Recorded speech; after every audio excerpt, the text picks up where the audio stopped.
wabarakatuh. Waalaikumsalam warahmatullahi wabarakatuh. Selamat pagi Bapak dan Ibu, semoga tetap sehat dan bahagia dan kita masih diberi kesempatan oleh Allah Subhanahu wa taala untuk menuntut ilmu, untuk berbagi supaya kita benar-benar bisa siap menjadi guru penggerak yang akan menggerakkan pendidikan nasional di negeri kita, membawa anak-anak kita menjadi anak-anak yang merdeka belajar dan merdeka dalam kehidupannya kelak, selamat dan bahagia. Bapak Ibu yang saya hormati, seperti yang sudah kita sepakati kemarin, bahwa materi kita hari ini, pertemuan kita hari ini adalah melakukan refleksi atas pemahaman kita terhadap pemikiran filosofi pendidikan Ki Hajar Dewantoro. Bapak dan Ibu, izinkan saya untuk membagikan screen yang telah saya siapkan.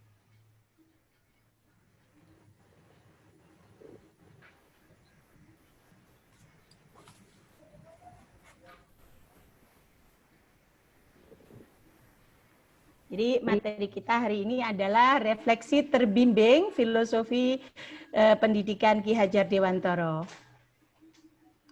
Bapak dan Ibu, untuk memulai kegiatan kita hari ini agar mendapatkan ridho dari Allah Subhanahu wa taala, marilah kita mulai dengan berdoa bersama-sama sesuai dengan agama dan kepercayaan kita masing-masing. Berdoa, saya persilahkan. Berdoa selesai. Bapak dan Ibu, tujuan forum diskusi kita pagi ini ada 3, Bapak Ibu ya. Yang pertama adalah guru penggerak dapat menjelaskan pengetahuan dan pengalaman baru yang didapat selama mempelajari filosofi pendidikan Ki Hajar Dewantoro. Yang kedua, Bapak Ibu dapat merencanakan perubahan di sekolah kelasnya untuk mewujudkan pemikiran-pemikiran Ki Hajar Dewantoro. Dan yang ketiga, mengidentifikasi apa yang perlu dilakukan untuk mewujudkannya secara konkret ya, rencana tersebut secara konkret. Nah, agenda kita ada 3 Bapak Ibu. Yang pertama adalah pembukaan tadi Bapak Ibu sudah berdoa, kemudian nanti Bapak Ibu akan bercerita pengetahuan dan pengalaman baru yang Bapak Ibu peroleh setelah mempelajari modul ini. Yang ketiga, rencana perubahan dan rencana pengembangan, dan terakhir adalah penutup. Bapak Ibu yang saya hormati, nanti bagian saya hanya sampai di cerita pengetahuan dan pengalaman baru ya Bapak Ibu ya. Kita cerita-cerita saja biar seru gitu. Nah, nanti untuk yang agenda ketiga akan disampaikan oleh rekan saya yang sama fasilitator oleh Pak Prihantoro ya Bapak Ibu. Nah, namun seperti biasanya, agar kelas kita berjalan dengan baik, saya akan membacakan kembali kesepakatan bersama yang kemarin sudah kita buat. Pertama, Bapak Ibu, selama kelas berlangsung menonaktifkan audio apabila tidak sedang berbicara. Namun apabila Bapak Ibu yakin di ruang Bapak Ibu tidak berisik, tidak gaduh, tidak perlu mem-mute-kan mikrofonnya ya. Kemudian Bapak Ibu menggunakan username, menggunakan nama asli dan instansi. Untuk di kelas ini sudah sesuai semua, saya cek tadi.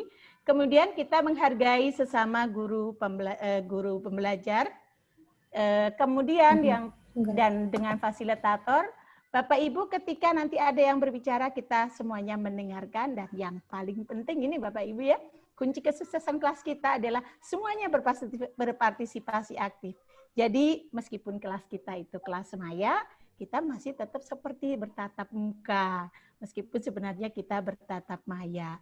Bapak Ibu yang saya hormati, nah ada baiknya sekarang kita mencoba mengingat-ingat kembali ya Bapak dan Ibu, apa yang sudah kita pelajari kemarin di modul tentang filosofi pendidikan Ki Hajar Dewantoro. Saya hanya meminta Bapak dan Ibu menuliskan kosakata yang terkait dengan ini Bapak Ibu, saya tunjukkan dulu di Mentimeternya.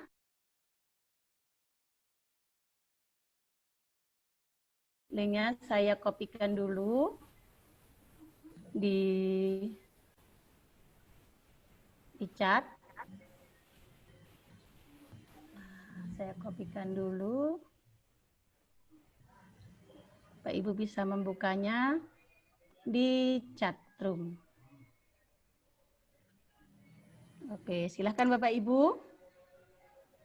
Langsung membukanya di link chat ya Bapak Ibu. Oke, bisa ya Bapak Ibu dilihat di sana. Silakan diketik, kemudian disubmitkan. Dan setelah itu kita akan melihat hasilnya bersama-sama ya Bapak Ibu ya. Hasilnya sudah ada di sini. Hasilnya sudah bisa kita lihat. Iya. Oke. Kita akan mencoba melihat hasilnya bersama-sama Bapak Ibu ya. Nah, ternyata Bapak dan Ibu, kosakata atau frasa yang paling banyak muncul ada di budi pekerti, kodrat alam, taman siswa, dan kodrat zaman. Ini Bapak Ibu, gilirannya Bapak Ibu, siapa yang mau membantu saya ini untuk menjelaskan mengapa yang muncul pengetahuan ya ini Bapak Ibu ya, belum direfleksikan ya, apa itu yang diketahui tentang budi pekerti, apakah kodrat alam atau taman siswa. Bapak Ibu silahkan raise hand yang berkenan untuk menyampaikan pendapatnya. Oke, Pak Rudi, silahkan Pak Rudi. Ya, salah satu pemikiran Ki Hajar Dewantara adalah dasar pendidikan anak itu berhubungan dengan kodrat alam dan kodrat zaman. Kodrat alam berkaitan dengan sifat dan bentuk lingkungan di mana anak berada, sedangkan kodrat zaman berkaitan dengan isi dan irama. Oke, betul begitu ya Bapak Ibu ya. Jadi memang tidak bisa dilepaskan dari kodrat alamnya, di mana anak-anak itu dilahirkan. Kemudian kodrat zaman, kapan dia lahir dan seperti apa kehidupan masyarakat sekitarnya. Bapak Ibu, kita lanjutkan materi berikutnya ya. Dengan mengingat materi sebelumnya, izinkan saya untuk membacakan terlebih dulu beberapa poin tadi. Menurut Ki Hajar Dewantara, pendidikan dan pengajaran merupakan usaha persiapan dan persediaan untuk segala kepentingan hidup manusia, baik dalam hidup bermasyarakat maupun hidup berbudaya dalam arti yang seluas-luasnya. Jadi di sini anak dipersiapkan untuk bisa hidup mandiri sebagai seorang manusia maupun dalam kehidupan sosialnya ya, sehingga dia bisa menaati norma-norma kehidupan. Yang berikutnya, Ki Hajar juga menjelaskan Bapak dan Ibu bahwa tujuan pendidikan itu menuntun segala kodrat yang dimiliki pada anak ya, agar mereka dapat mencapai keselamatan dan kebahagiaan yang setinggi-tingginya, baik sebagai manusia maupun sebagai anggota masyarakat. Oleh karena itu, pendidikan itu menuntun tumbuh atau hidupnya kekuatan kodrat yang ada pada anak-anak agar dapat memperbaiki lakunya, bukan dasarnya. Hidup dan tumbuh menjadi kekuatan kodrat anak. Artinya, di sini pendidikan harus tetap mempertahankan. Anak itu dikodratkan oleh Tuhan punya kemampuan apa. Jadi kalau dia pintarnya nyanyi, jangan kemudian diubah pintar berenang gitu, malah nanti hasilnya tidak maksimal gitu ya Bapak Ibu. Yang terakhir yang bisa saya yang saya ringkaskan adalah dasar pendidikan anak berhubungan dengan kodrat alam dan kodrat zaman.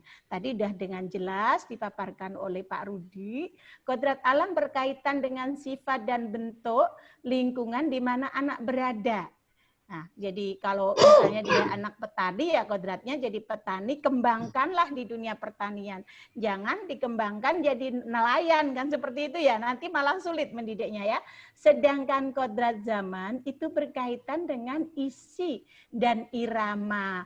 Jadi kalau saat ini kita bersama-sama di kegiatan guru penggerak itu dalam rangka menyiapkan anak-anak biar survive di era teknologi industri 4.0 ya Bapak Ibu ya, itu salah satu yang berkaitan dengan kodrat zaman. Bapak Ibu, setelah kita mengingat-ingat kembali materi yang kita pelajari, kita akan lanjut ke refleksi pengetahuan dan pengalaman baru.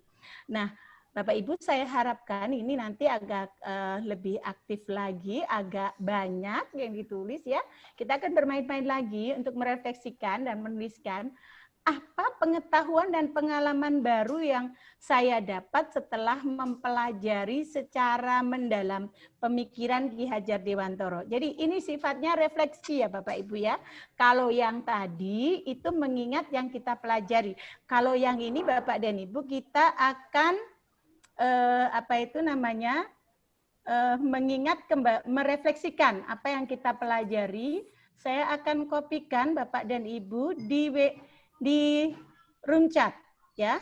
Silahkan dibuka, kita pakai Padlet ya Bapak Ibu supaya nanti hasilnya tampilannya bagus dan kemudian bisa langsung kita kita tampilkan di sini. Silahkan Bapak dan Ibu dibuka Padletnya. Ya, dibuka Padletnya. Ya, silahkan Bapak Ibu dituliskan di situ. Sudah ada banyak yang masuk ini, mulai ada Bu Sri A. Ada lagi mungkin yang mau menuliskannya? Silahkan Bapak Ibu dituliskan. Kita tunggu lagi ya Bapak Ibu. Ini menarik ini ya. Jangan lupa menuliskan nama ya Bapak Ibu ya, biar bisa saya analisis. Karena apapun kegiatan yang Bapak Ibu lakukan itu akan terekam di kegiatan ini dan menjadi kewajiban saya sebagai fasilitator untuk menilainya. Oke.